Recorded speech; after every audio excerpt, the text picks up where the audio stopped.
I'm Richard Gearhart, an intellectual property attorney specializing in patents, trademarks, and copyrights. And I'm Elizabeth Gearhart, not an attorney, but I work at Gearhart Law doing the marketing, and I have my own startup. Welcome to Passage to Profit, the road to entrepreneurship, where we talk with small businesses, entrepreneurs, and discuss the intellectual property that helps them flourish.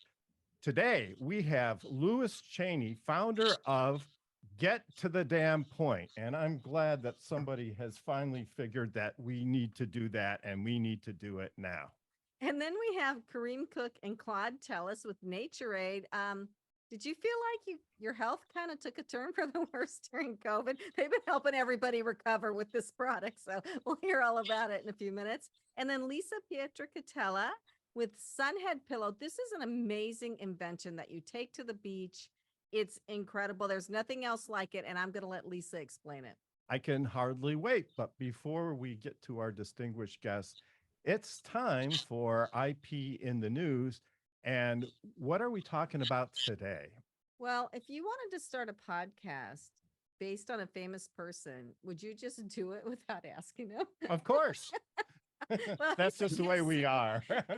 Well, Oprah didn't like that too much. So these people started Oprah Demics, and it's all things Oprah, but they did it without her permission. So they used So she got mad and sued them, basically. using the trademark infringement process through Right. intellectual property. Right. And she's like, she built this brand over 35 years, and these people are using it to make money on a podcast. I mean, Yeah. So here's the interesting point, though. These are fans who do, and they talk about Oprah, and they only put her in a positive light. They say positive things about her and her career. And I think that they thought that they would use her name in the title of the podcast because she wouldn't object, because she would say, oh, these people are saying nice things about me and improving my publicity. So why would she care? well, because they say that a lot of people have used the Oprah effect or the O factor to make money. And Right. Oprah built the brand. It's her property, right? Yeah. So I mean, I don't disagree. She gets to decide what she So- wants to do. she asked him to stop the podcast. So I think she said just not to use her name, to change the name of the podcast so it doesn't dilute the brand, because people might listen to this podcast and think that Oprah, it's part of Oprah's business, part Right. of Or Harpo she agrees Productions, with right? the content and all of that. I get it from a business point of view. But it's time for Richard's Roundtable, and I want to put this out to the team. What do you guys think about this? And what do you think, what do you think is fair? Lewis, your comments? I think it's one of those things that you have to protect your brand no matter what, because that is your brand, is something you built. But on the other side of the coin, I think about Star Wars. Star Wars have fans that do all sorts of films and things, and instead of looking down on it, Lucasfilm embraced it and brought the fans forward and let them be a part of it. But with Oprah stuff, I can also see how one slip of the tongue and a brand could be shot. So I kind of agree with her on that one. Right. Like, what if they insulted somebody really famous in a really bad way? I see what you're saying, where you're going with this. And they attributed that to Oprah. Or even if they didn't attribute it to her, by the virtue of the fact that they have her name on it, it looks like she has condoned it. So then it would create a whole big headache for her. Yeah. Yeah. I mean, I obviously that's the reasoning behind it. But Kenya, maybe you have a thought. Well, I mean, it's her name, right? I feel like if it's my name, it's one thing if they use it as a podcast, like the title of a podcast episode, right? But to name the entire podcast after her, using her likeness, I agree. I would have felt the same way. I would have asked them not to title the podcast as such. I don't know, though. If somebody were doing the Kenya Gibson podcast, do you think you would object to that?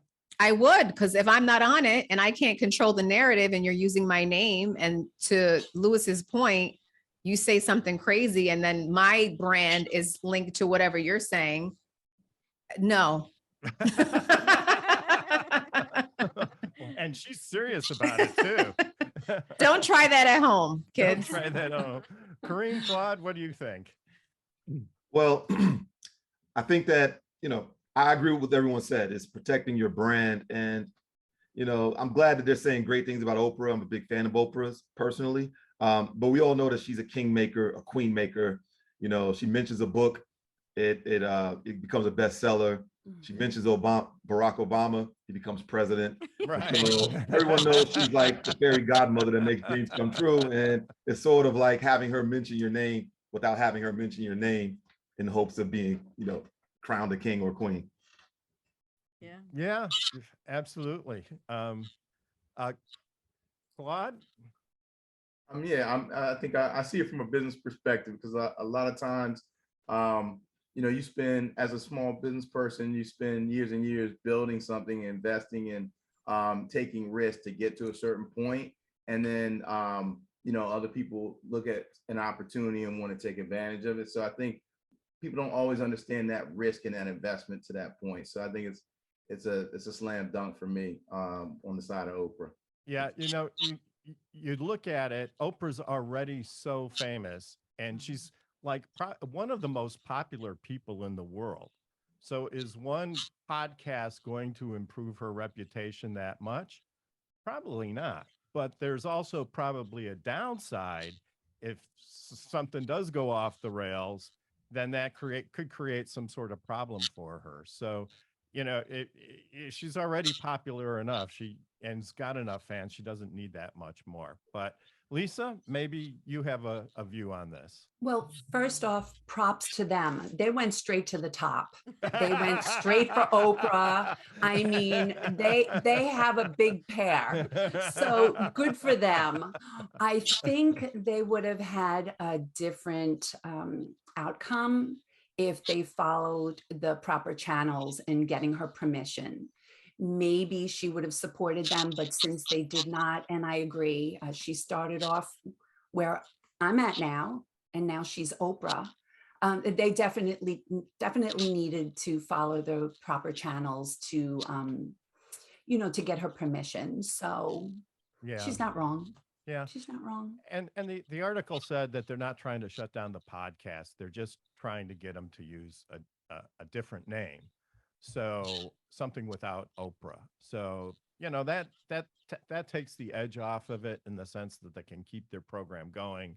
They just can't call it Oprahdemics or whatever name they came up with. So. Right. And lest we get accused of stealing somebody's intellectual property, this appeared in deadline.com. And it was written by Bruce Herring, who's an editorial manager. So, Yes, let's make sure we give due credit where credit is due. So anyway, that was a very interesting discussion. And I guess the takeaway is if get permission first.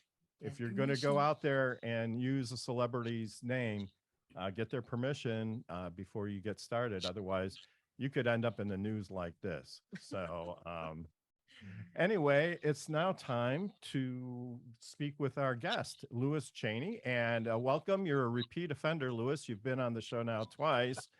And but I think that says good things about both of us.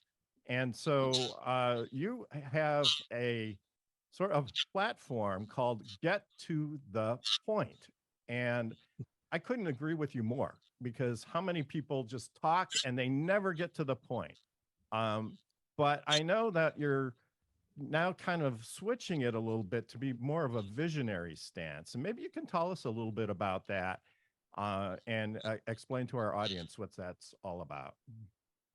Sure. Get to the damn point comes from the background that I've got. I come from a TV background. I have worked in television news, entertainment news, commercial production, independent film. And we had a minute and a half to tell a story. I think people can be more succinct in what they're doing. And that's what started this whole thing for me. And I can explain that later about the interview. I'll talk about that at some point. But for me, people get up there, and especially when you're in a meeting, we've all been there, where it's hey, let's pop it up on the wall and read it for a while. And it got me to thinking about it, that it's more than just taking up your ability to sound like, hey, I've got something going on. I'm actually polished at what I'm doing. It's actually eating up your time. And that's what made me start looking at it, is going, okay, if you start looking at it from the standpoint that it does eat your time, how much does that trickle down into everything else? So instead of just focusing on the tips and tricks on how to be a better speaker, I want businesses to start looking at this from a whole different direction. of how this works and how it does trickle down. And that's why I switched over to more of a visionary stance on it. Well, I think that's important because if you can get to the point, it means you understand what you're talking about, and you've already gone through all of the other things that are beside the point, right? So if you can get to the point, it means that you know what you're talking about. Well, I, for one, am a proponent of shorter meetings. And it drives me crazy. Some of the meetings that we have where somebody is like, you're supposed to use 5 minutes. You've just been talking for 15 minutes. What the heck did you really want to say? Right. And usually, I mean, people are people, right? They start going off in different directions and they go to a different point, or they start bringing up different points, right? So it's really about staying focused. So how do you stop that from happening, Lewis? Like, how do you keep people focused on what they're supposed to be talking about? I'm going to show you something here real quick. I'm jotting something down here. Whenever I was in news, we were at a city council meeting one day, and you talk about being where they shouldn't be. I don't know where they were, but it was nowhere near where we should have been. And at one point, the reporter I was with wrote this down. I don't know if you can see this. I'll try to get it in here where you can. It says, she wrote at the top of the sheet, the point, and down at the bottom, we are here. You're here and here. These guys were nowhere near where they needed to be.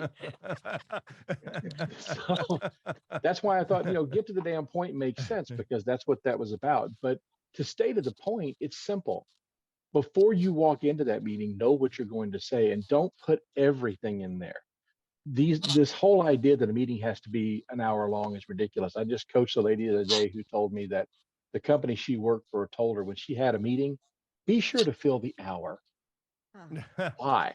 Yeah. Why? If you can do a meeting in 10 minutes, get it done. And if you have your stuff prepared is the key. Rehearsed is the second key. And know what you're going to say, you can get it in and get done. Or as I tell people, your meeting needs to be about go, go, go. Get in, get it over, get out.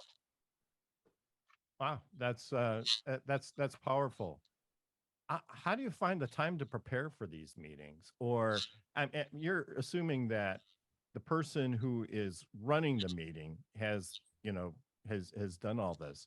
So how long does it take to really prepare for a meeting so you can get to the point?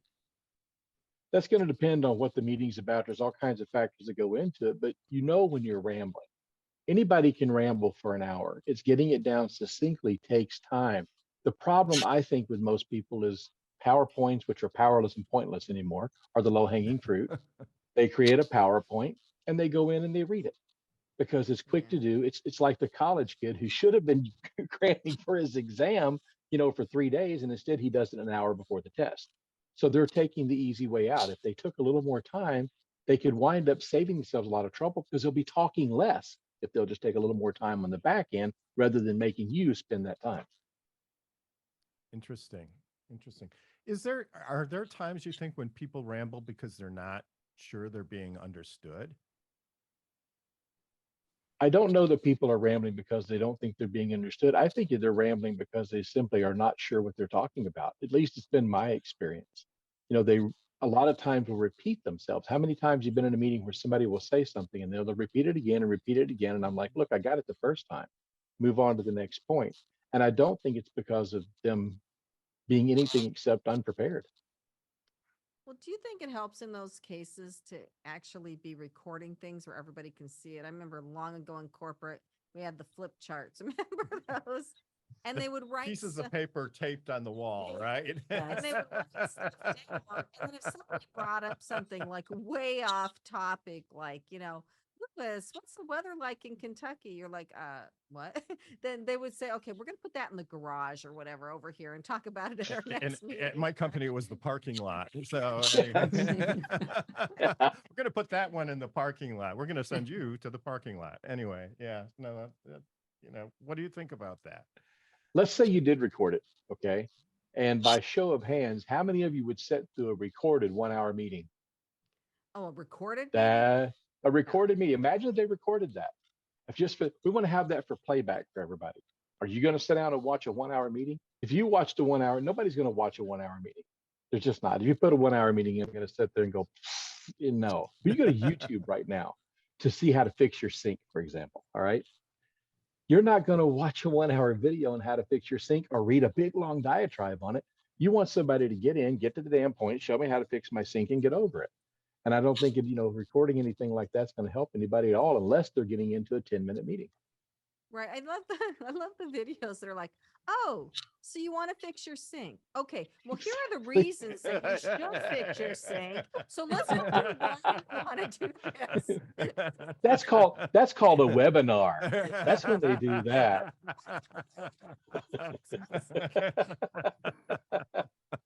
But seriously, how do you keep somebody on track? Because we have this where people are supposed to be doing a certain sequence of points, say, and then they go like they get too expansive on a point or get off track, or everybody else starts chipping in on a point like, oh, what about this? What about, and I'm one of the worst offenders with chipping in on a point, quite honestly. No comment, but But how do you keep it focused? Bring it there.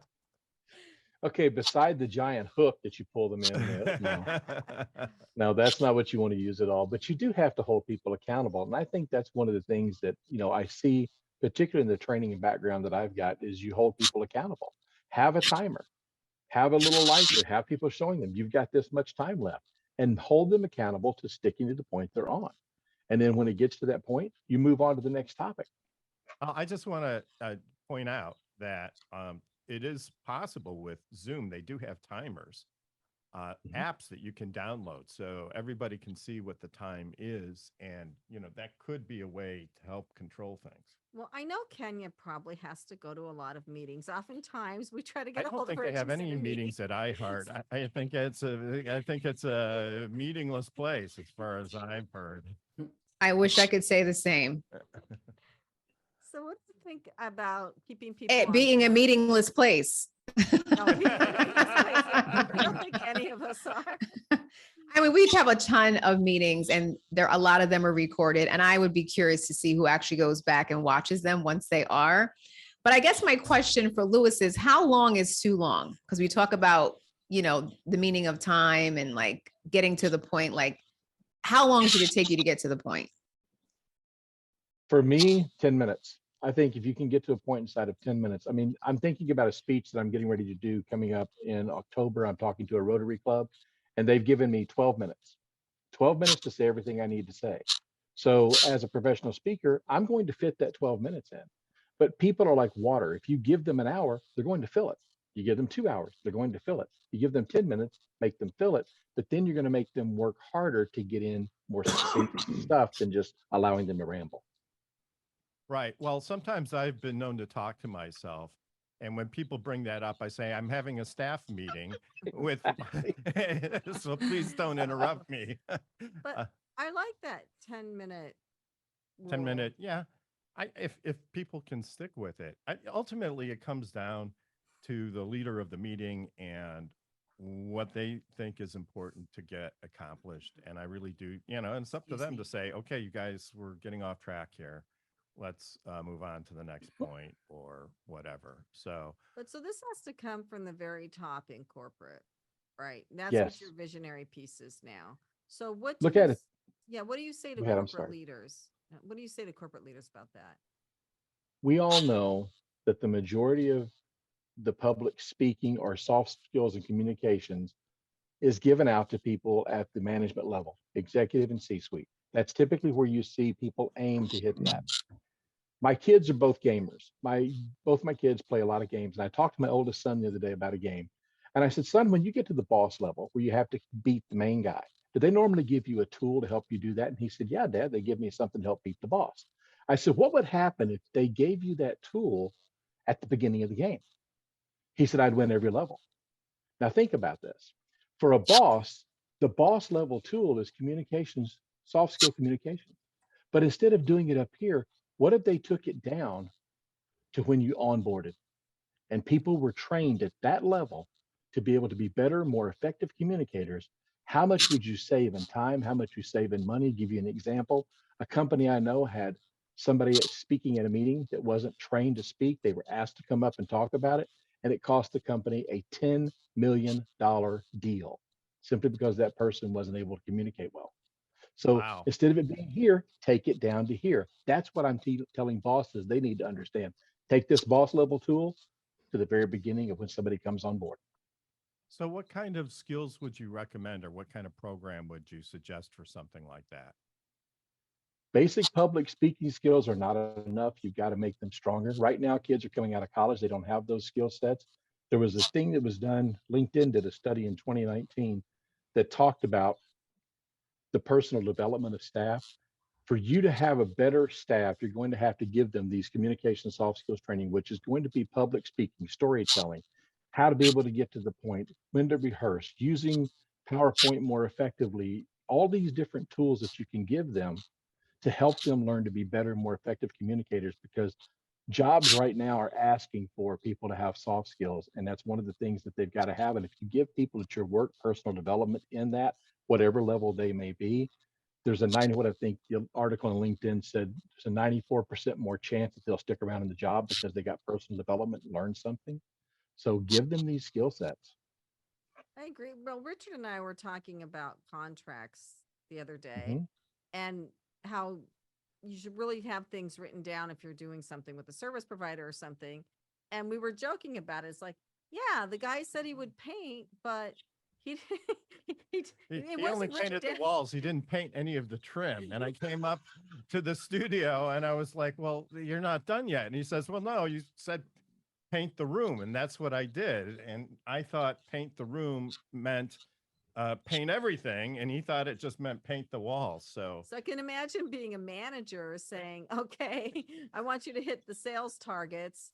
And the guy going, okay, so he didn't give me a time frame. So maybe I need to hit him in 6 months, or do I hit him in a month? Like, you know, well, right. And lots of times you don't know what you're supposed to do until after you've talked about it and thought about it for a while. So part of the communication is going back and making sure that you have a meeting of the minds. In the legal world, you don't have a contract unless you have a meeting of the minds, and that is that both people understand what the expectations are on both sides. And so lots of times we assume that we do have this meeting of the minds, but lots of times it obviously doesn't work out that way. So there are misunderstandings. there are So, misunderstandings. and that is super important for a manager, because you can't get the work product that you want from people if they don't know what you want.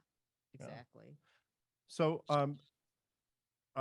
Lewis, being in the communications industry, Mhm. storytelling is really, really important. Yes. And you make a point of that. Could you talk a little bit about how storytelling helps with the communication process? Sure. Think about it this way. When you are a little kid, somebody comes into your bedroom and reads you what? Story. It starts there, man. It is ingrained in our nature. Cultures have people who are in their tribes in some third world countries where the stories of the history of that particular group of people keeps getting passed from generation to generation to generation into one person. If you look at hieroglyphics, it was stories told on a wall. Stories are sticky, and stories are the connective tissue of human beings. You can stand up there and spew facts and data all day long, but tell me a story and I'm going to remember it. Oh, that's really great. That's right, Kenya. I know when we started this show, you told us you wanted stories. So can you comment or ask a question here? Yeah, I mean, stories are important, right? Like people connect Mhm. to stories when you dump a lot of information on them, it's not as authentic. And I would just say, in terms of storytelling, though, like what are some tips you would give to people in everyday life to kind of get to the meat and potatoes? Because a story can go pretty long. Exactly. Exactly. And that's key. That's key as well. It goes back to that knowing your time frame. There's a time and a place for telling a long story. There's a time and a place for telling a short story. Boil it down to its basics if you have to. But what you really want to make sure when you're telling a story is it connects to whatever your topic is. The worst thing you can have is somebody's trying to wedge a story in where it doesn't fit. If you're talking about sales in your company, for example, tell me a story about a win. Tell me a story about a struggle. Tell me something that makes me care. And if you can get me emotionally involved, all the better, because everybody knows we buy on emotion. We do things because we like it or we feel something about it. So when you think about that story, think about, okay, how much do I have to tell to get what I want to get across without putting all the other minutia in? Sit down and do it with your friends. rehearse it, run through it and say, where can I cut places? And one of the key things is when you're doing that, don't write the story on the screen and read it to yourself. Stand up and actually say it. So then you can find how to refine it because you're hearing it yourself. That is great advice. I remember I was on this board once for this group. I won't say any more than that, but this new woman joined and we were like, okay, so what are you bringing to the board? And she started out by saying, well, I was born here in this year. We call those the chamber piece. That's the one where you turn on the Chamber of Commerce and have this 15-minute video that begins with Henderson, Kentucky was founded on the banks of the Ohio River and blah, blah, blah, blah, blah. You're asleep 30 seconds into it. That's the reason you don't want to do that. That's why you need to get in and just find, okay, tell me what I need to know. All right. Well, right now you need to know that we need to take a commercial break. So we'll be back with more from Lewis Chaney and also all the other speakers on Passage to Profit right after this. Welcome back, everybody, to Passage to Profit, the road to entrepreneurship. I'm Richard Gearhart, along with co-host Elizabeth Gearhart, and our special guest this evening, or our special guest today, Lewis Chaney. And it's so great to have you back, Lewis. You mentioned before something about killer words. Can you describe what the killer words are and why we shouldn't use them? Absolutely. When I talk about how this affects your time, this is the tip of the iceberg. This is what got me started. There was a lady in an interview on television about her company. The whole thing ran 5 minutes.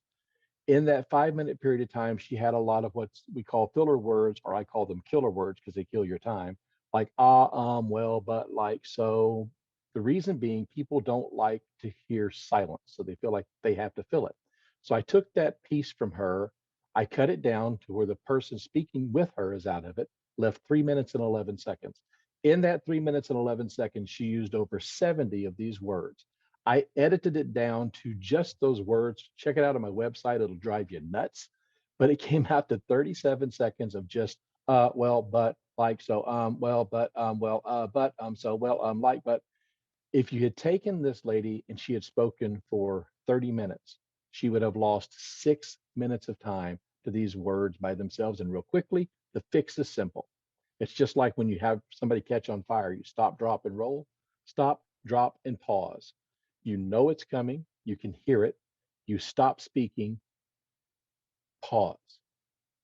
Pause does two things. It allows people to catch up to what you're saying and you a chance to get back on board with what you're trying to say. I noticed you don't use any of those words. And we've been paying attention too. So. He's checking. He's got a sheet on me over here. He's Yeah, checking we me do. out. Richard's tick sheeting me. So we do have the sheet right here, and so far there's a big goose egg. So you're doing great. But Thank you. Is it possible for other people to learn how not to use the killer words? How do you train yourself not to do that? You hear yourself. I guarantee you. I don't know if the other folks on here listening to me right now, they're going to start hearing themselves say it, and they're going to catch it. When you start hearing yourself say it, and when I talk to people about it, it comes back that way. They'll be, well, look, see, I did it again, Lewis. There we go. When you start hearing yourself do it, that's when you start getting rid of it. And if you get rid of it in your daily life, it'll disappear in your professional life as well. You just have to hear yourself, catch yourself saying it, stop, drop, and pause. I think that is what makes somebody sound much more polished than the average person. Quite honestly. Wow. It does. That's does. Insightful. Thank you. Yeah. Every once in a while. So Kenya, what do you think? I don't know. Ever Kenya. since we started talking about this now, I'm thinking about every single word I say, and I'm trying really hard not to use a killer word. You use killer phrases. Like what? You know? That's another one. Really? Those are just as bad. Have I said that a lot on this show? Not on this show, but you'll be talking to me and you'll say, well, you know, and I'll say, no, I don't know. You do that. I do that a lot. And you know, it hasn't changed a thing. I still say when we're talking at home. Years ago, I got on a kick of using the word comical. I don't know why. It was just a word that I used. And the guy sitting next to me at work, he said, I'm going to break you of that word today.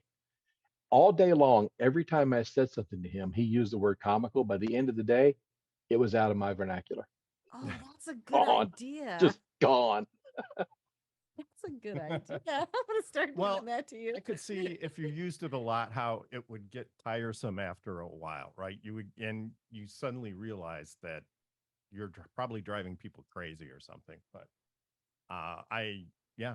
So, all right. So, what is your number one top thing for the most effective communication? You've been on media, you've been on TV, you've studied this for years. What's the top piece of advice you'd give people? It's going to sound redundant, but it's get to the damn point. I mean, seriously, just figure out what it is you're going to talk about. Don't waste people's time. We've all been there. We've all done it. And what do? We see people do these bad things, and then we turn around and do it to them. We do unto others what was done unto us instead. It's basically just boil down your message and figure out what you're going to say and get to the point. Well, those are words of wisdom, which I intend to follow indefinitely. I notice you're not using the filler words. Well, no. Well, I said well. So it takes the a more lot of we talk about practice. this, the harder it is for me to talk like a normal person. It takes a lot of practice. And I It personally, does. I hate doing this. I absolutely hate doing it, but I force myself to do it. I'll record myself and play it back. And it, yeah, you're touching your nose. Like that really, it's painful, gruesomely painful, but it helps, right? Absolutely. Recording yourself is one of the best ways to do it. And I know I hate my voice. I've been doing this for a long time and I hate my voice. I just don't like it. Other people go, "You've got a radio voice." I'm like, "Yeah, and a face for it as well." But it's one of those things that I don't like my voice. I don't think anybody does, but it does help you a lot when you hear yourself and you start catching those things. But that's an interesting question. You kind of wonder why people don't like their own voice, but I guess it's just that they're not used to it, right? But I got another pet peeve I'd like to throw at you real quick too. People being late to meetings. We talk about that for a second. I hate that. Yes. Here's the answer to that. Should we wait for Bob? The answer is always no. Go. Bob knew when the meeting started, just like everybody else did. The problem with letting that happen is there's another thing where time is eaten up. I'm in a group right now. We're supposed to start a meeting at 7:45 in the morning when we meet. It doesn't get started off until 8 o'clock. And they know that. So if you're going to have the meeting at 7:45 and not start at 8, change the time to 8 o'clock. Don't make me be there at 7:45. If I am there at 7:45, and here's what I think we should just start a revolution in the world of business. If the meeting hasn't started on time, everybody who's there on time should get up and leave.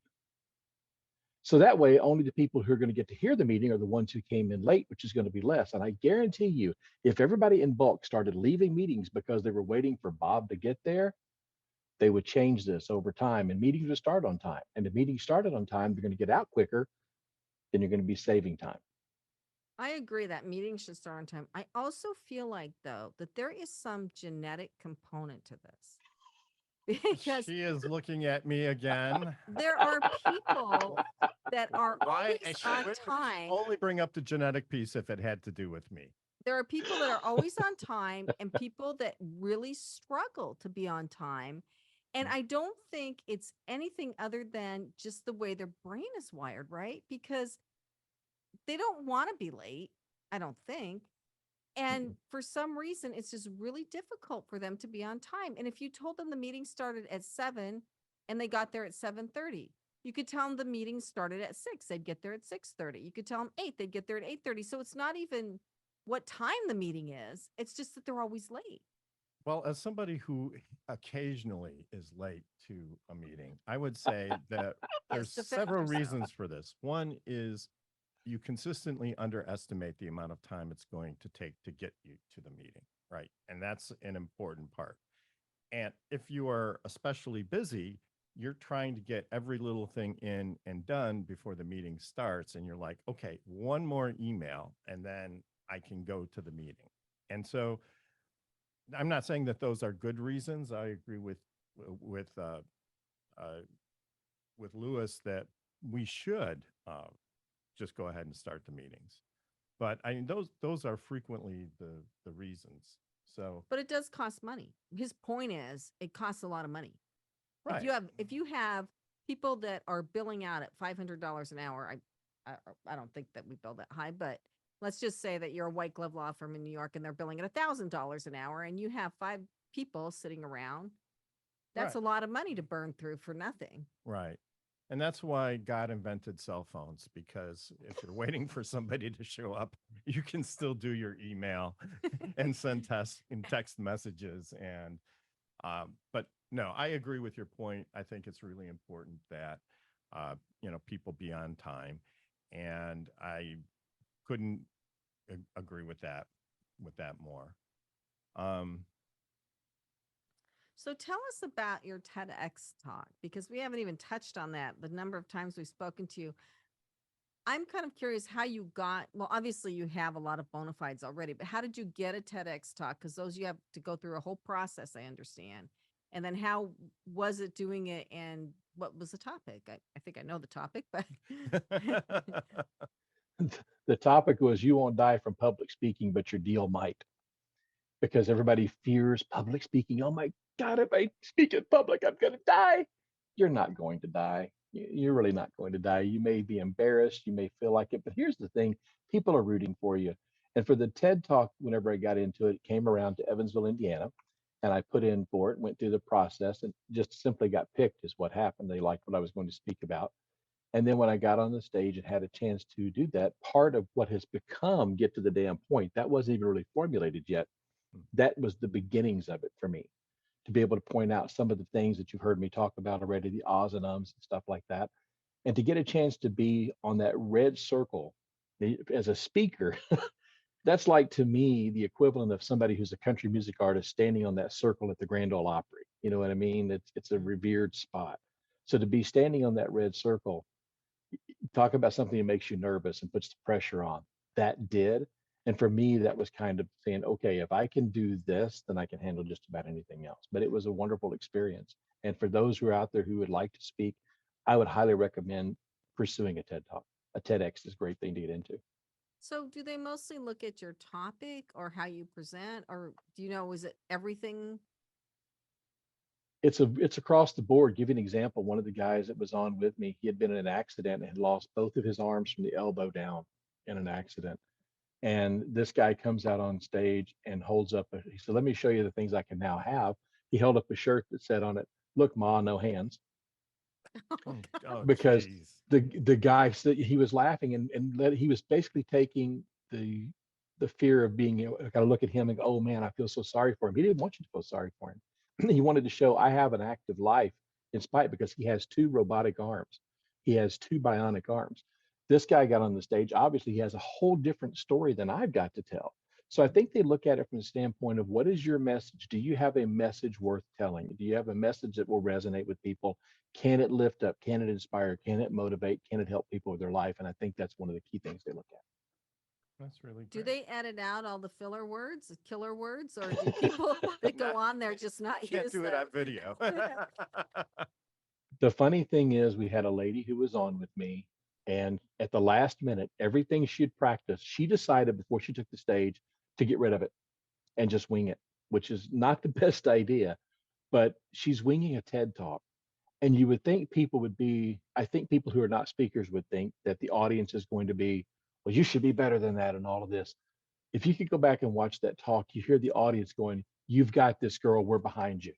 She was crying at parts of it. It was very heartfelt. It was very emotional. It was from her heart. And in spite of the fact that she wasn't as rehearsed and goes against everything that I tell you to do as a get to the damn point person, the audience was 1,000% behind her, because your audience wants to see you win. So when you get up there to speak, remember that. That's really very encouraging. I think that's a wonderful story.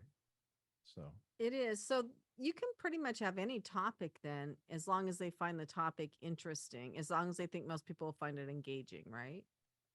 And it fits with whatever their theme is. The theme that we had that year for me was change. So I'm looking at people changing what they're doing and their approach to public speaking and their approach to doing meetings and things like that. So you have to have a topic that fits what they're talking about for their brand for that particular TED Talk.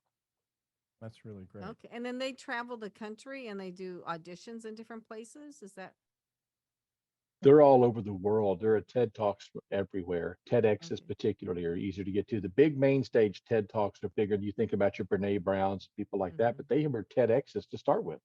They were not TED Talks, they were TEDx's. And TEDx's are affiliated with TED, but they're like basically the smaller venue type things.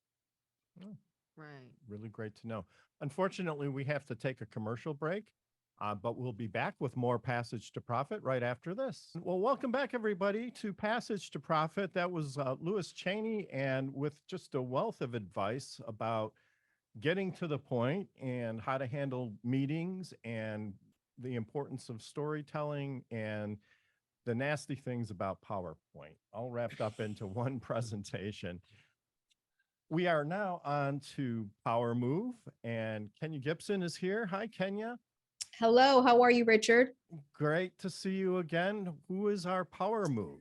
So our power move today is Stormy, which is Kylie Jenner and Travis Scott's daughter. So she's a toddler and she has not one, not two, but 3 trademarks that she has filed under her name for Stormy World. And she is going to be doing dolls. She's going to be doing toys. There's like this whole plethora of fun stuff that she's going to be doing under the Stormy World brand. So she is our power move today because I thought that was great to have a trademark in your toddler. Does she know she's going to be doing all this? I don't know if she'd understand she's going to be doing all this, but her mother certainly does. No pressure from behind. Right. No. But that's the Kardashian way, right? It has to be. Be a member of this family you're going to produce, darn it. Yeah. Right. From day one.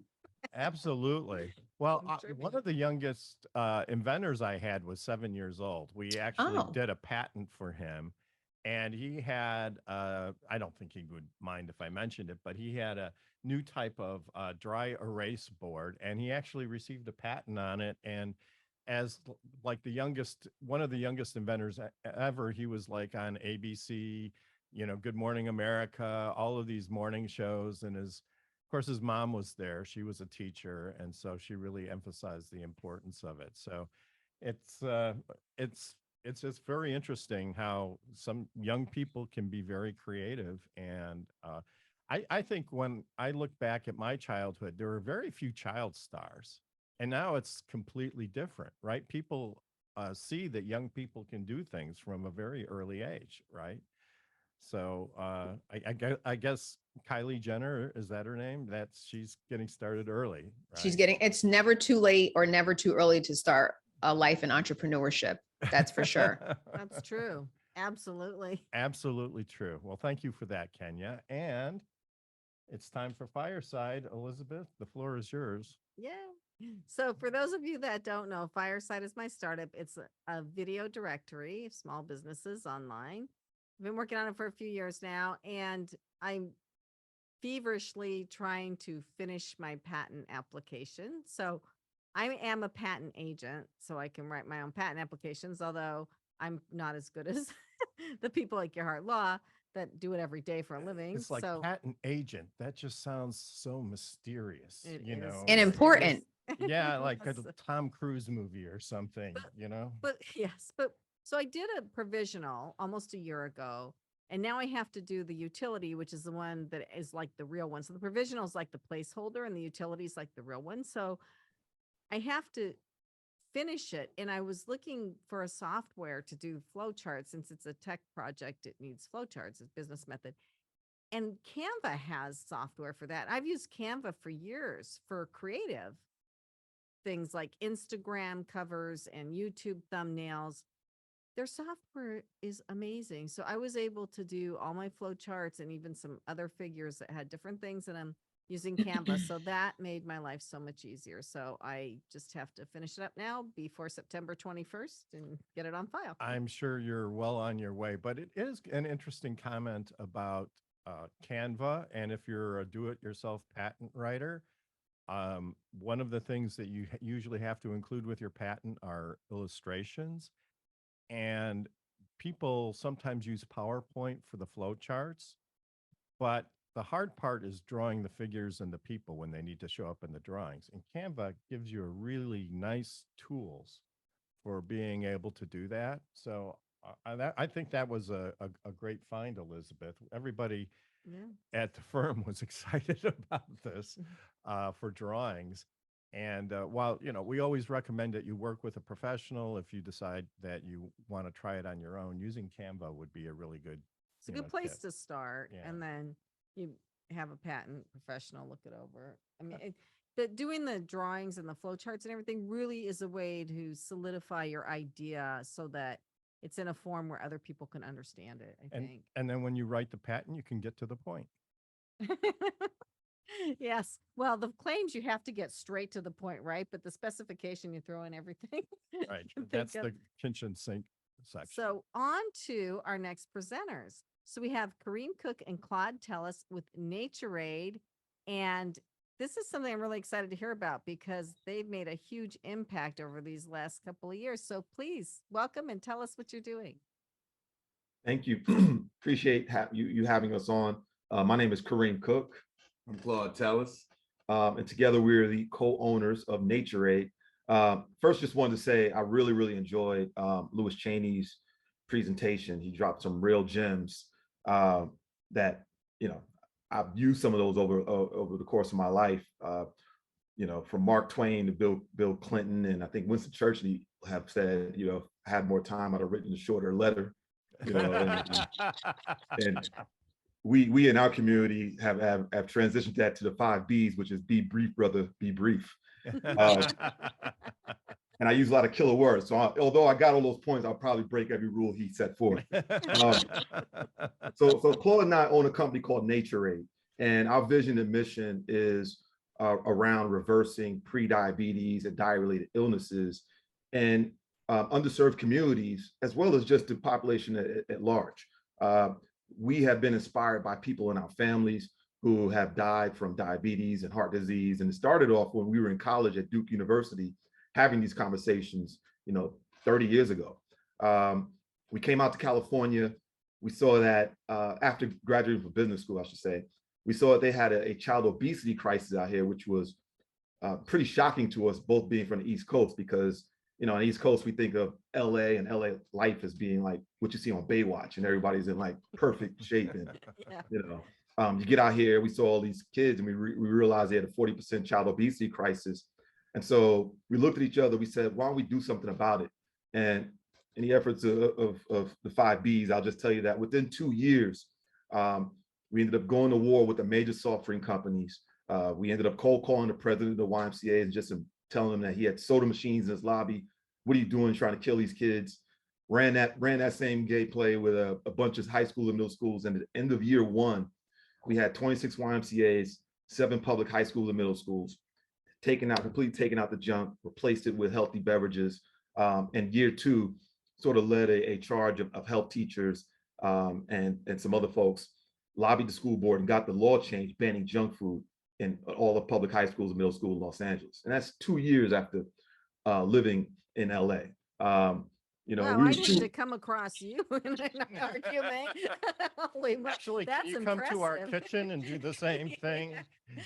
But no, that is amazing. Like, wow, you must have had a lot of passion for the cause. Oh yeah, we had, and I can tell you, I can define passion for you. I basically lived in the office for a year. We bought a 14-foot renovated U-Haul truck, and that was painted white, and that was my vehicle for filling vending machines as well as going to the clubs in Beverly Hills. So I was able to win at the vending machines, but I wasn't successful in dating early on in life here. But we were able to do something that big in the first 2 years, ran that business for about 5 years.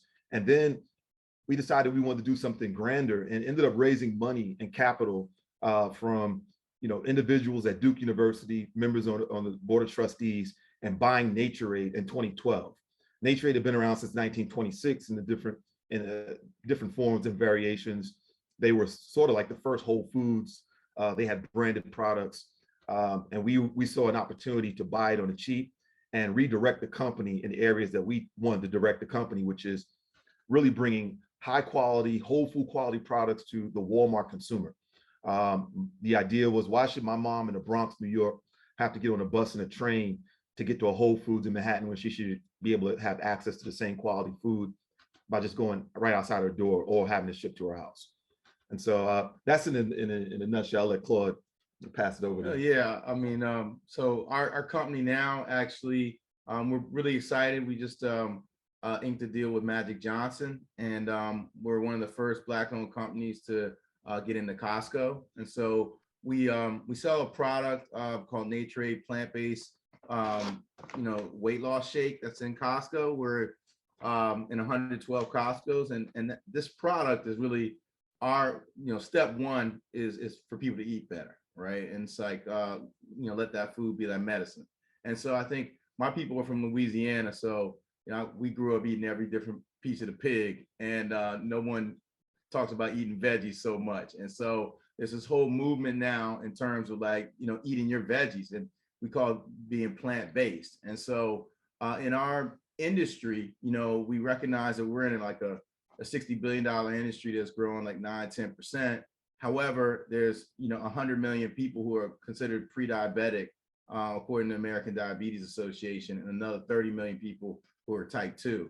And my folks, I grew up in the DC area, but my folks are from Louisiana, and I've had a couple uncles actually get their legs amputated due to type 2. And any person of color and many Americans, period, basically have that same narrative. And so we're trying to reverse that narrative by saying, hey, look, we all got to eat cleaner. And no matter where you are on your journey, your healthy journey, your weight loss journey, you can start right now with something that is really clean, has low sugar, and tastes really great. And so that's really what we have in our products. Well, it sounds like you base this on maybe your family history, but I really feel like it has universal appeal because my sister-in-law died from diabetes. She had a foot amputated and died in the hospital, never recovered. So it's everywhere. And this is really important. So what kind of products you have? The weight loss shake, you have a powder, I assume, that you mix with water or something? Exactly. Okay. Yeah. So we have this shake I was showing you. We have this weight loss shake that's in Costco. You recognize it because Magic Johnson is on the tray. And we sell a product called Naturade Vegan Smart, which is in Target, Whole Foods, and about 10,000 other retail chains or stores across America. We're particularly successful on Amazon because we find that in places where people can't have access to these type of stores, and it's hard to imagine that, right? That you don't have access to a Whole Foods or a Target, but there are many, many people live in what we call food deserts that don't. Mm-hmm. Although, they do use, this internet and they do access Amazon. So we really try to reach out to people, let people know they can get it there. And so, but really what inspired us was we knew we wanted to address this diabetes thing, but both Claude and I come from large families.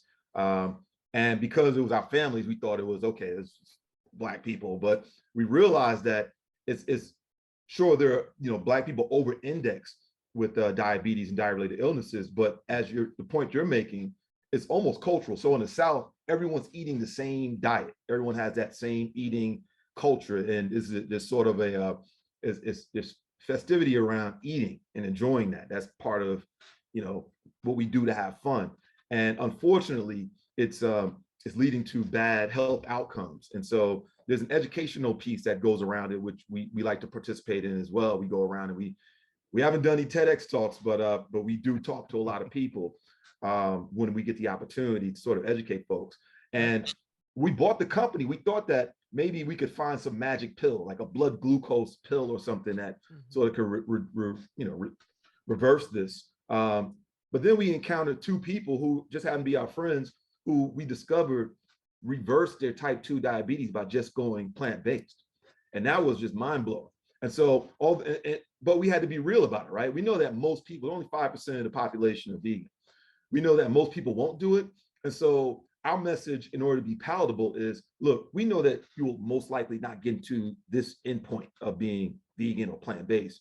But if you go from where you are and make your way towards that point, even if you get to the middle, you will live longer, you will be healthier, your skin will clear up, you'll have more energy. And the goal, and we try to make that goal attainable. Everybody can, lose 10% of their body weight, right? Which the American Diabetes Association has said, you have a 60% chance of reversing your diabetes, your weight of diabetes, if you lose 10% of your body weight. And so we try to set goals that are attainable, lose a little bit of weight. If you're going to have that bacon cheeseburger at night, then plant-based smoothie in the morning. We're not trying to judge you. Well, I appreciate that because I do eat cheeseburgers at night sometimes, and I probably shouldn't do that. But We'll send you some breakfast smoothies. We're plant-based for meat eaters, Okay. so we're 100% on the taste scale. So if you actually went and saw our product Vegan Smart on Amazon, you see we have a 4.5 out of 5 with like 4,000 reviews. And that's a lot of that is because it tastes great. And we've tried to show people that, hey, look, if you take our vanilla and you mix it with blueberries, strawberries, raspberries, you have a real healthy shake. You have, less than 5 grams of net carbs, and you're eating super clean. It's addition by subtraction, instead of going to McDonald's and getting a bacon egg biscuit with 50 grams of carbs. As tempting as it is. Let me turn things over here to Lewis. Do you have any questions? Yeah, you talked about one of the things I really like about what you just said there. Can you tell me more about where y'all came from on designing the taste of this thing? Because I've seen people who come in and they have the green drinks. Yeah. Sometimes those are like not the most appealing beverage to look at. So tell me more about what your thought processes were and how you went into that for making this taste good for folks. Right.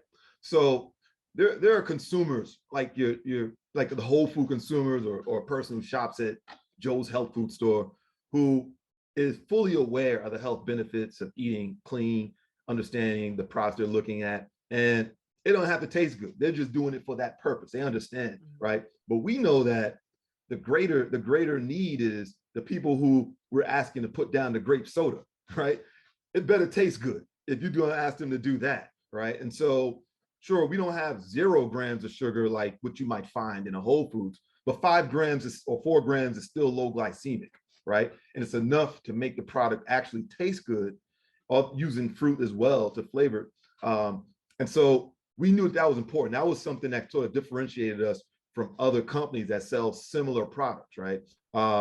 Look, there are a lot of reasons to do it, and some people do it for the environmental reasons, and that's a great cause.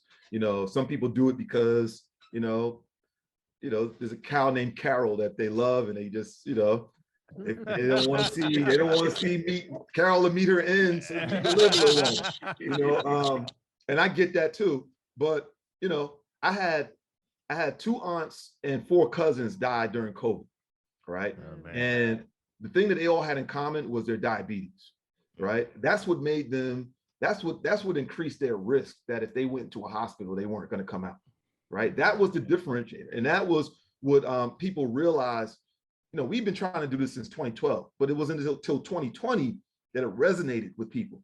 The Targets of the world, the Costco's of the world, the Whole Foods of the world, they knew who we were, right? But it wasn't until it clicked what we've been trying to do, what we've been trying to say, that they were like, come on in. Now we get it. It's for everybody. And they welcomed us in. And that's an amazing story. And I'm so glad to hear that you guys have been so successful. Kenya, do you have any comments or questions, thoughts? I was just going to say, I appreciate what you're doing for our community, especially because it's not the easiest conversation to have. I mean, and that's what I wanted to talk to you a little bit about. Like, what's your strategy been in terms of having these type of conversations?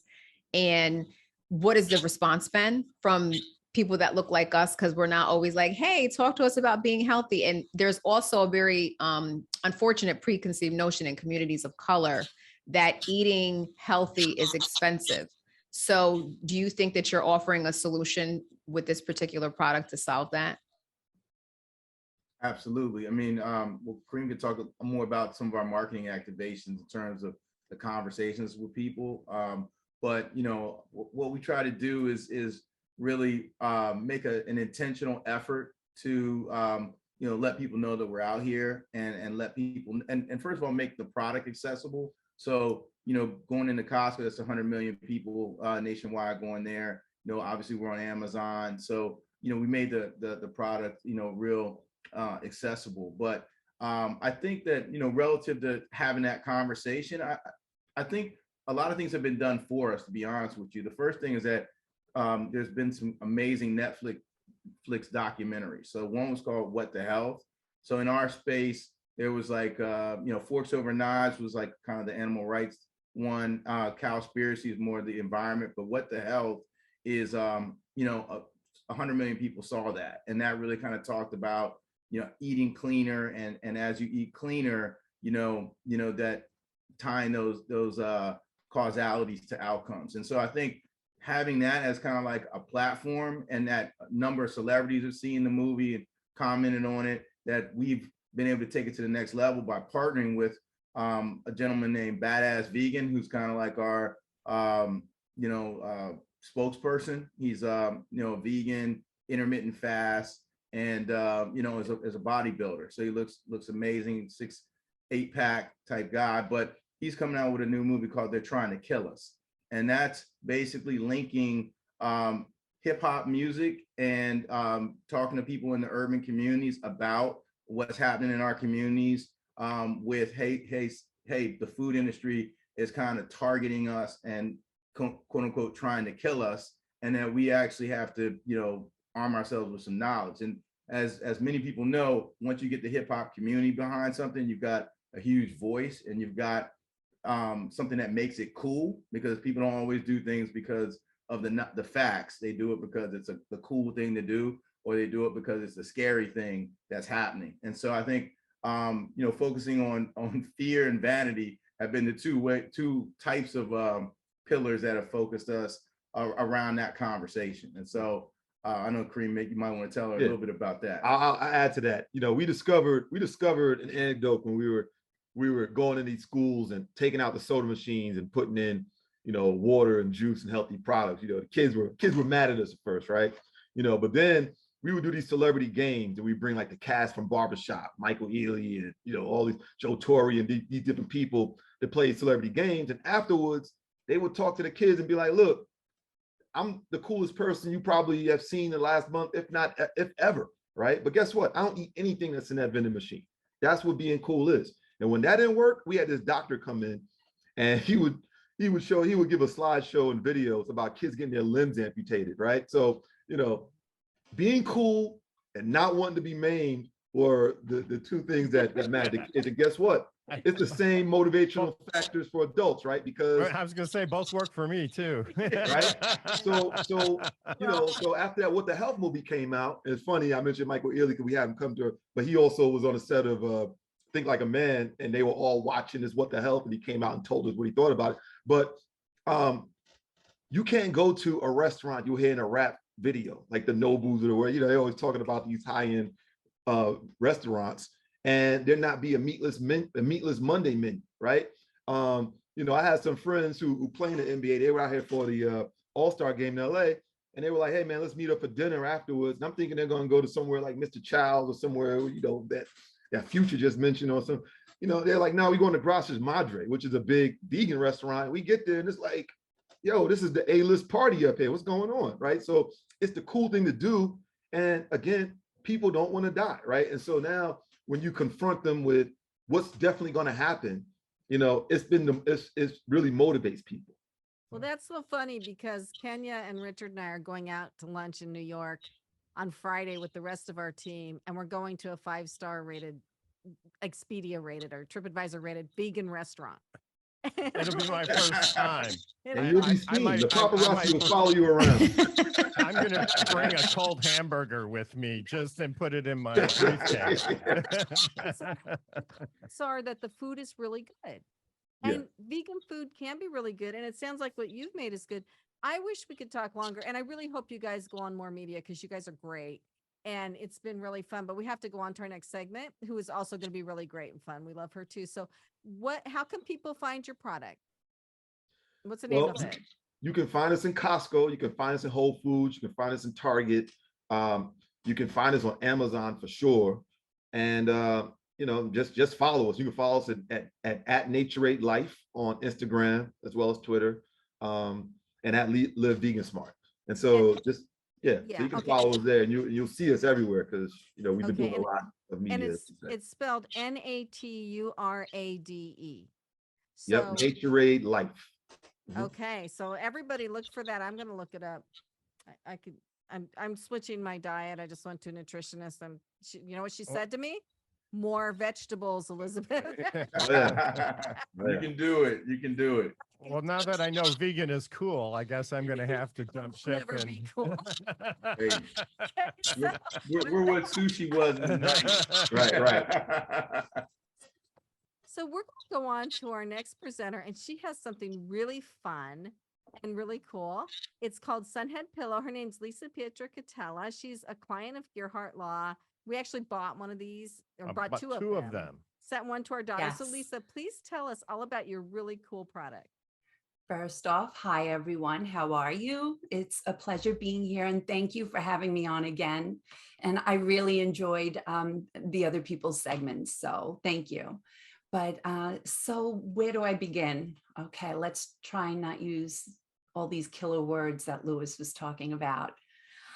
So I started off in 2015. So I'm going all the way back. One of my daughters got into a car accident. I came up with this idea. I literally ran into the house.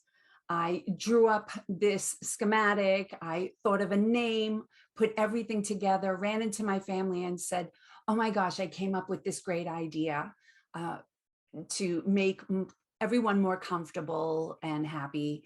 I showed it to them and then I put it away for 2 years. Forward 2 years, I was watching Shark Tank. And there was this woman that had chopstick holders. They were about this big and she was making a ton of money. I said, well, I'm crazy not to try this. So this is where Sunhead Pillow was born. Okay, you're going to have to describe it in detail. I am. So Yeah. Sunhead Pillow is a unique multi-purpose pillow with storage compartments, patent approved storage compartments, thanks to the Gearharts. And it's just a really cool, unique pillow that has compartments to put an ice pack to keep you cool or a hot pack to warm you up. It has a pocket on the side to store your cell phone. You open up the zipper compartment and it has this really cool storage inside that you can fit your personal items. And you can basically take it anywhere from the beach to your couch, poolside. I am actually sitting with it now. It's supporting my low back. It has really cool support. It has with the storage on the bottom part of it, it gives like this nice support for your back. So we And should you say can- here, but Lisa, we should say here that it's shaped like those pillows that you put behind your neck on the airplane. So it's kind of It it's a U is. shape, right? Actually, my background is a licensed massage therapist. So if you look at the shape, it mimics a massage table head bolster. Okay. So that's where I came up with this design. And the great thing about this pillow is that you can lay face down comfortably, and it helps with the cervical alignment. You know, when you go on the beach and you want to lay face down and you can just never find that comfortable spot, this eliminates that. That's So nice. you can lay down with it face down on your beach chair, on the sand, anywhere, and you can really just be comfortable. And it's kind of a firm pillow, right? Yes, it is. I made sure that I put memory foam in it, and it's thick enough to give you that support, and it'll bounce right back. I mean, it really is comfortable, not just because it's mine, but it is comfortable. And it's a lot of fun. It's portable comfort that you can really take anywhere. And my slogan is on a beach, in a chair, sunhead anywhere, and make your head and neck happy. That's wonderful. And one thing that we saw you do on video that people couldn't see that are listening Yes. is you unzip the whole thing and split it open. So it was like Yes. two halves and you had Yes. stuff in the Exactly. halves, right? So this is the storage inside. It's a little difficult doing it in this position, but if you open up the zipper, this is storage in here, and I put the meshing so everything stays safe and secure.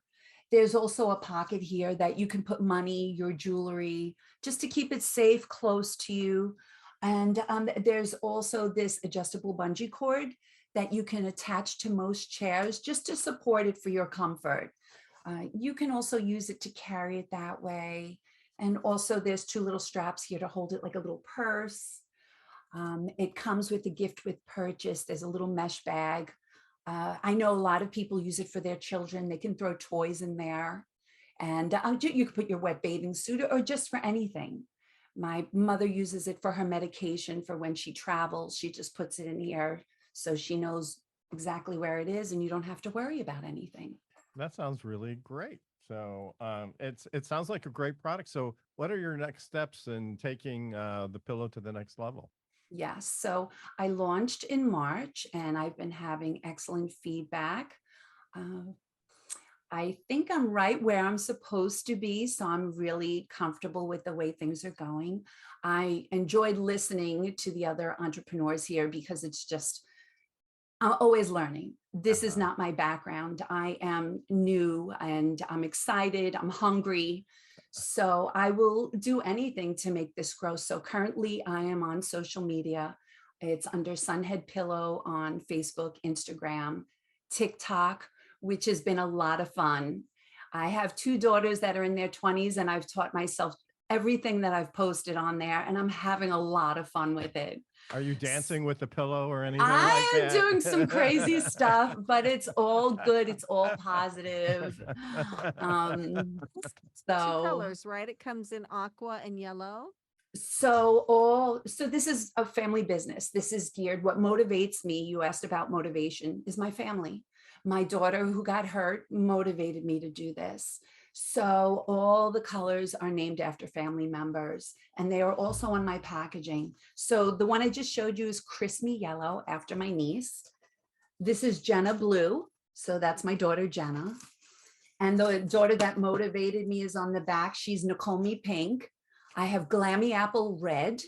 Oh, And yes, so they are coming out soon.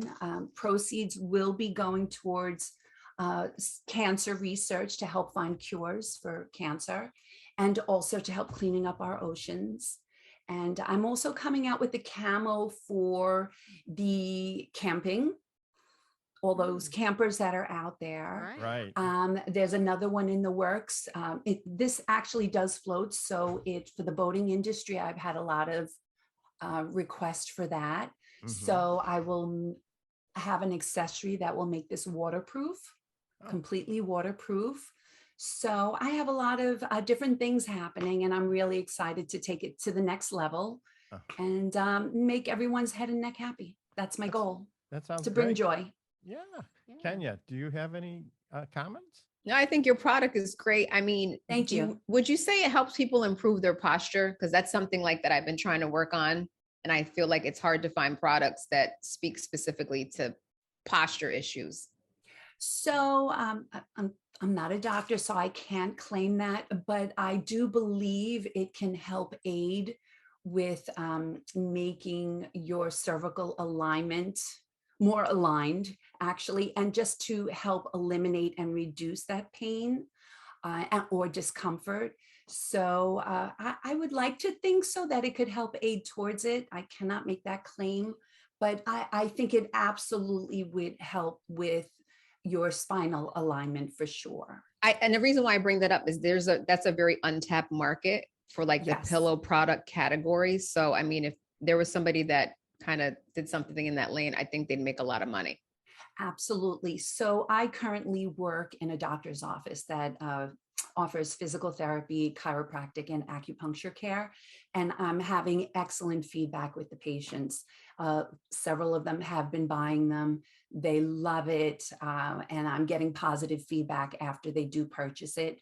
So that is an industry that I would like to, touch on. Aside from the pleasure part of it, just the beach community, resorts, cruises, even at home. I mean, I use it every day while I'm working to support my low back. My daughter works remotely. She uses it to support her low back. And that's the daughter that got into the car accident. So she will forever have back and neck pain, but this helps eliminate that.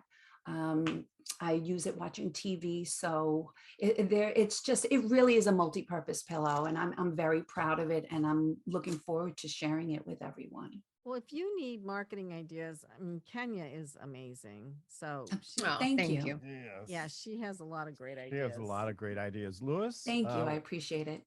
any comment? Yeah, the one thing I want to ask you, just have to ask real quick. I looked at it online here, and there's so much stuff you can put in it, which I think is fantastic. But how did you design it so when I load all my stuff into it, it doesn't hurt my head when I lay on it?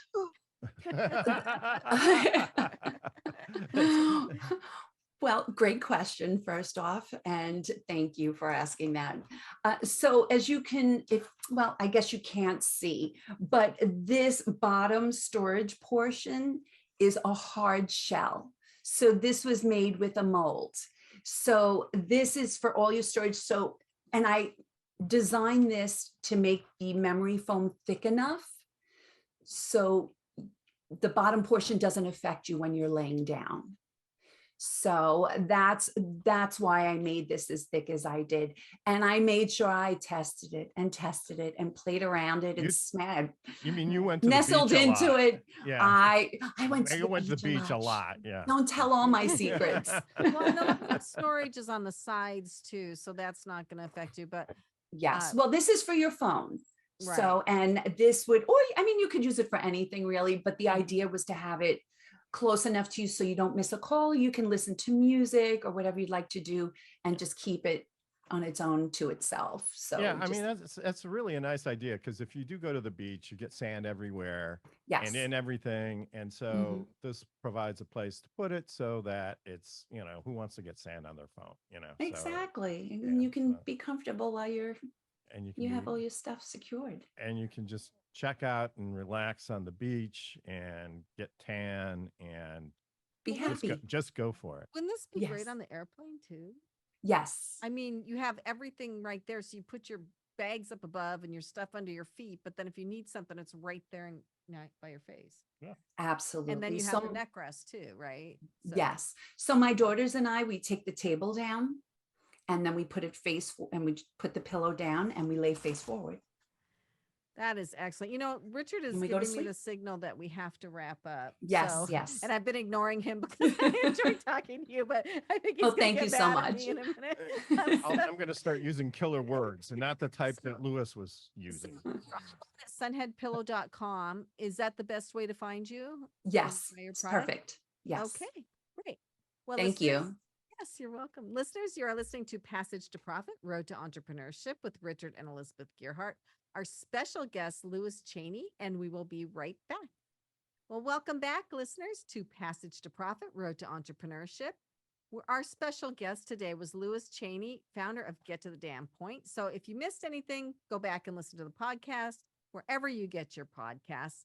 It was really, everything on the show today was great content you wouldn't want to miss out on. Now we're to the part of the show, though, where we get to ask everybody a question to find out a little bit about their personality. So our question today is, what sparks your creativity? And I'm going to let Lewis go first. So Lewis? What sparks my creativity is music. When I'm sitting down and I'm trying to work on something, I have to shut out the world, so to speak. So what I do is I decide what type of music am I going to listen to that will fit what I'm trying to come up with, where I want to work.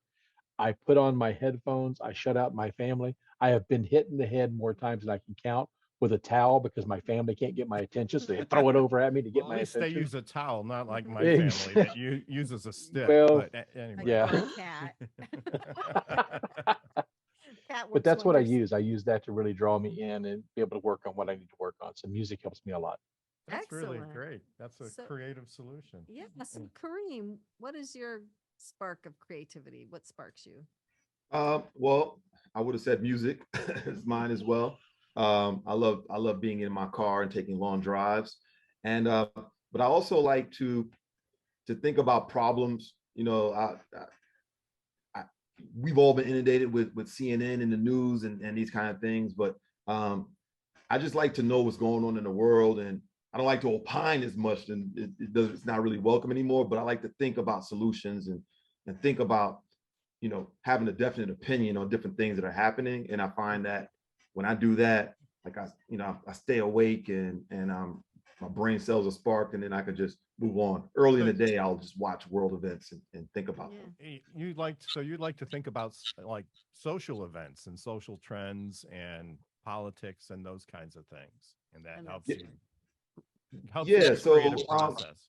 so some of it is social, and I watch I watched The Breakfast Club, right, to find out what's going on in entertainment world, and where do I stand on certain issues, and let me learn about certain issues. But then I also watch politics and issues that affect the world, and whether the world is a more dangerous place today when I woke up, or less dangerous. These kind of things make me think as well. And so and I like to have an opinion on it because they're always going to come up.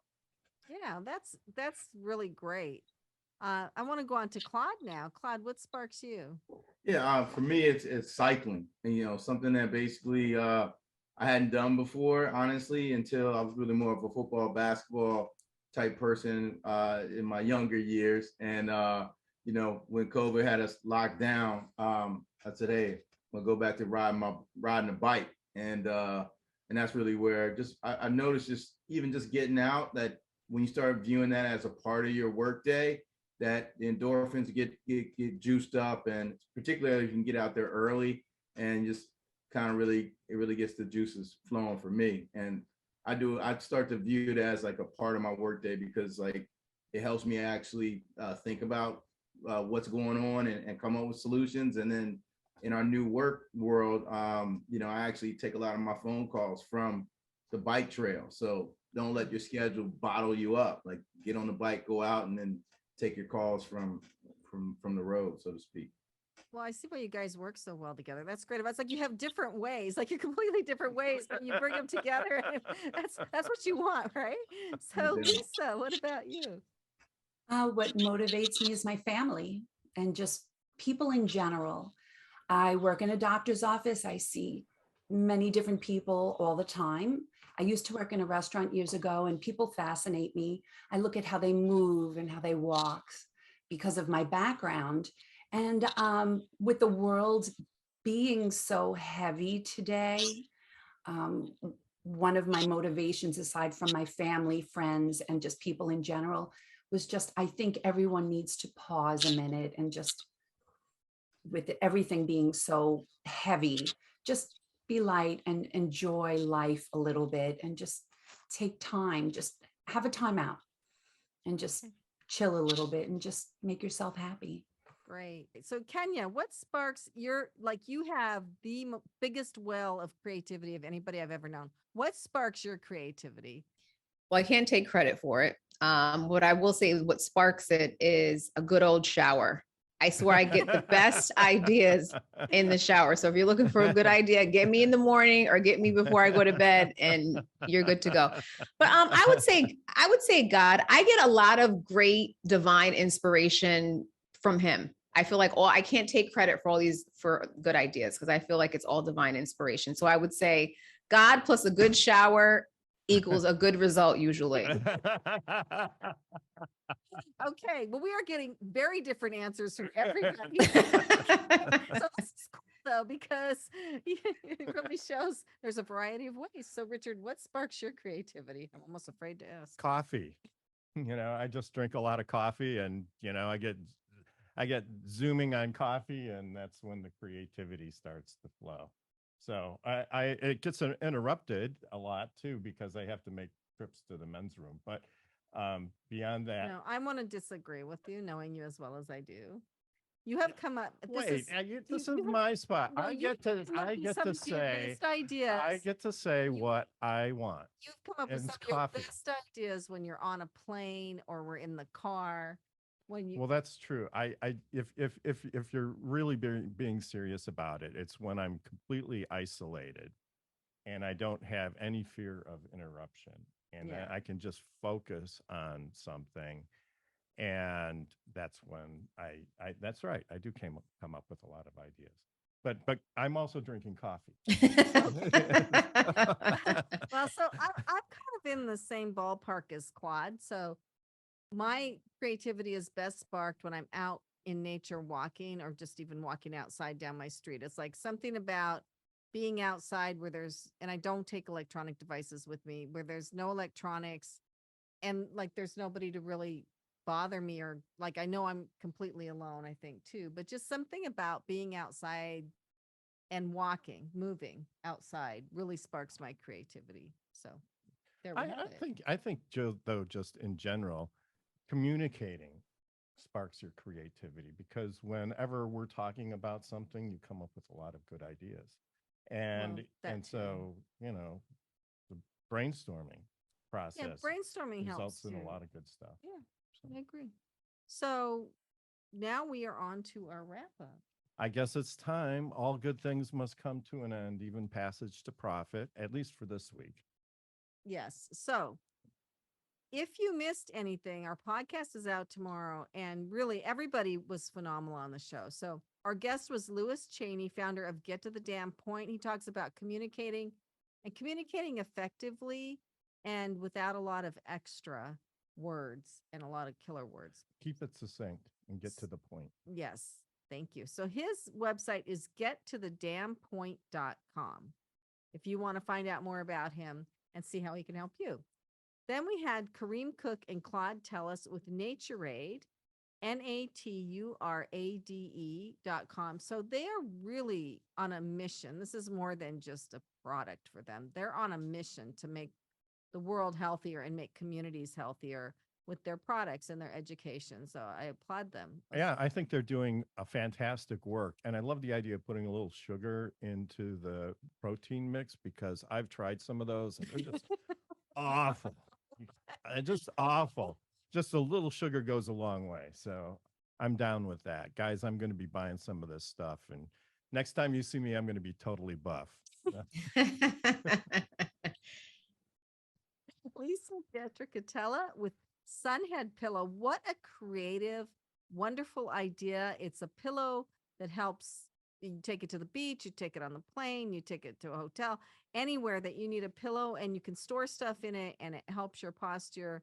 It's an amazing product. I'm going to take a nap right after the show, and I'm going to be using her pillow. And you can find her pillow at sunheadpillow.com. Sounds good. So, before we go, any final words of wisdom from Lewis? Lewis, do you have any final thoughts for our audience? I listened to all the people and how they come up with creative stuff. It comes back down to something that's kind of at my core and has been for years, is be a human being first. And I think that's what we're all out to do. What you all are trying to do with your show is connect to people. What everybody on this show today has something to do is connecting to people, and just be a human being first and be kind. That's great. Kenya? I don't have anything really profound to say, but I'll say definitely take care of yourself, take care of your family, eat right, get a good pillow, and drink your Naturade. Sounds good to me. Well, we need to sign off for this week, but we'll return to this station next week with another episode of Passage to Profit. Before we go, I'd like to thank the Passage to Profit team: Noah Fleischman, our producer; Alicia Morrissey, our program director; and Mark Wilson, our syndication manager. Our podcast can be found tomorrow anywhere you find your podcast. Just look for the Passage to Profit show. And don't forget to like us on Facebook, Instagram, and Twitter. And remember, while the information provided during this program is believed to be correct, never take a legal step without first checking with your legal professional. That's it for this week. We'll see you next week. Thank you for listening, everybody. This is Passage to Profit.